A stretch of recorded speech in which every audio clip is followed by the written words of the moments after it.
Hi everyone, happy Thanksgiving and welcome to the Bison Video Blog. I am thankful as always to be sitting next to one Jeff Kolpack. It's good to see you. Really? Oh, I'm more thankful to do this because for the fourth consecutive year, the nickel will have one face on it that it's had for the last 4 seasons. I have to officially So do playoffs this don't here. count? No, remember Playoffs this is a don't regular count. season award. All right. So Congratulations. thank you. Well earned. Well Thank you very much. So now we get ready for the fun part of the season. The bracket came out yesterday morning.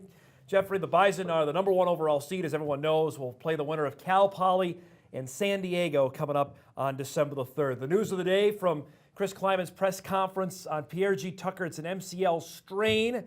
So he's obviously not going to practice this week. Sprain. It was strain originally, and then he changed it to sprain. So MCL sprain. We'll know in about 8-9 days to see what Tucker's status is. How big a deal, obviously, is this for NDSU coming up for their second-round game? Well, I think it's pretty good news, especially today, and especially coming in the light of this year. When you had a guy like Nate Tangaway, when he was out, you knew he was out. Nick DeLuca, when that shoulder went out, you knew he probably needed season-end surgery, and that was out. So then you have the third star defensive player get hurt, and you're thinking, okay, can they withstand another season-ending injury? And I think this is good news today because I think he'll be back. When you have a player at this time of the year on a week-to-week basis, I think he's back. It would probably take something monumental for them not to be in the lineup, especially for a senior like Tucker, knowing this is his last go-around for a chance to win the whole thing. We've had about 20 hours now, maybe a little bit more, to dive into the bracket.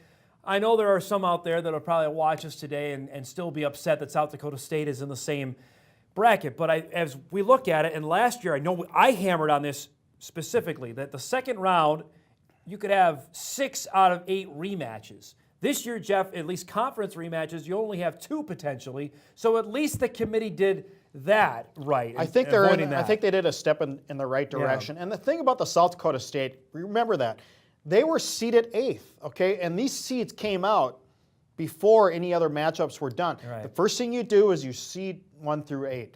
And the committee deemed South Dakota State 8 and North Dakota 7 based on number of losses, I'm guessing, as the biggest criteria. Correct. You'd have to assume that. UND was 9-2 and SDSU Neither had was an 8-3. FBS win. Correct. So you'd have to assume that that's how that went.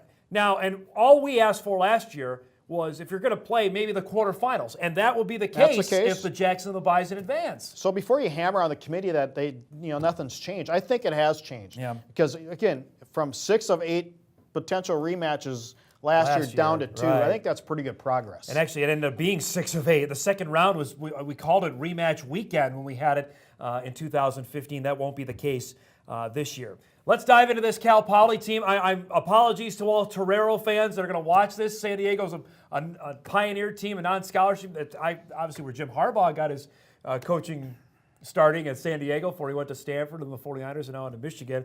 Cal Poly loves the triple option. This is a team that whoops South Dakota State and Brookings. I think we're all of the mindset that they're going to advance and come to Fargo on December 3rd. Well, today at the press conference, Chris Kleiman said they're going to spend one day partly on Cal Poly and one day partly on San Diego. And I thought, well, okay, that's the right thing to say publicly, but do you really mean it? Yeah.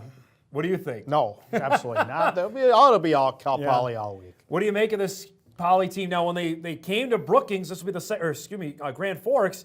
This will be their second trip to North Dakota this year.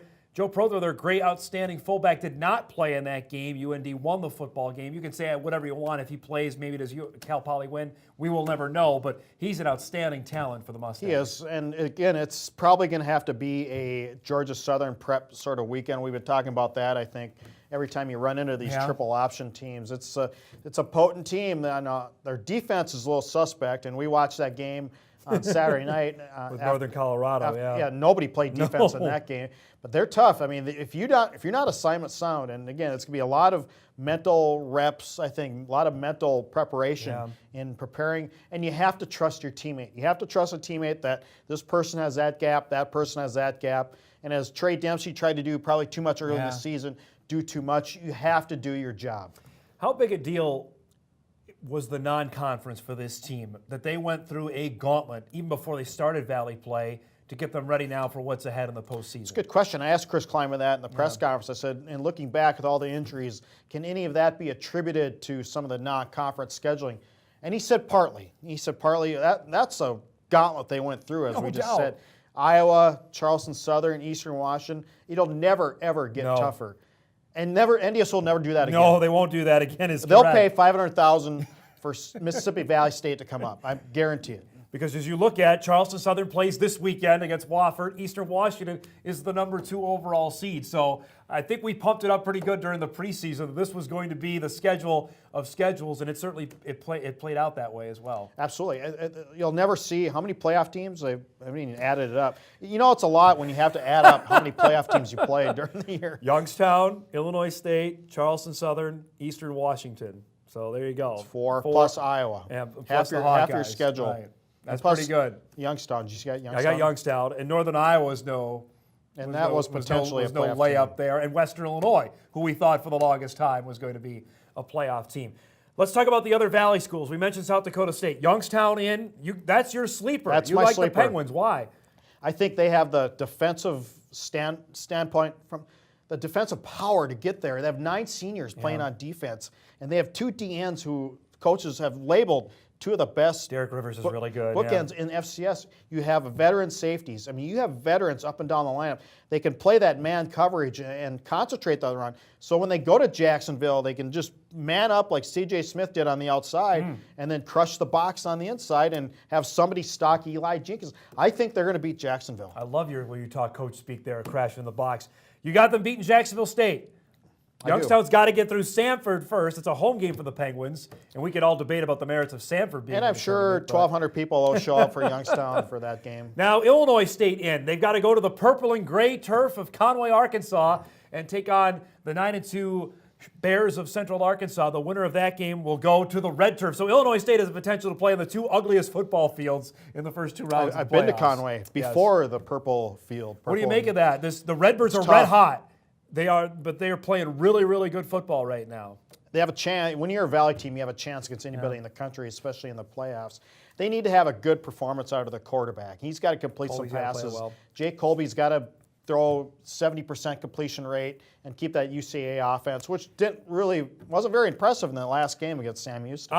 Illinois State is my sleeper. I know we might be going homerific here on the Mo Valley, but I think Illinois, I really like the way they've played over the last month, and they've found something that they had early in the year when they went to Evanston and beat Northwestern that we didn't see in Fargo or they didn't see against Eastern Illinois. Look out for Chattanooga, too. Played Alabama pretty tough for a while. They've got Weber State and then a potential game against Sam Houston State. So we're going to have full coverage of the bracket as we go through this week. Kolpack and Izzo will be back on Saturday on game day to get you ready for the. Are we blogging all day? We'll do something like that. We'll entertain the masses because we're going to be watching the games.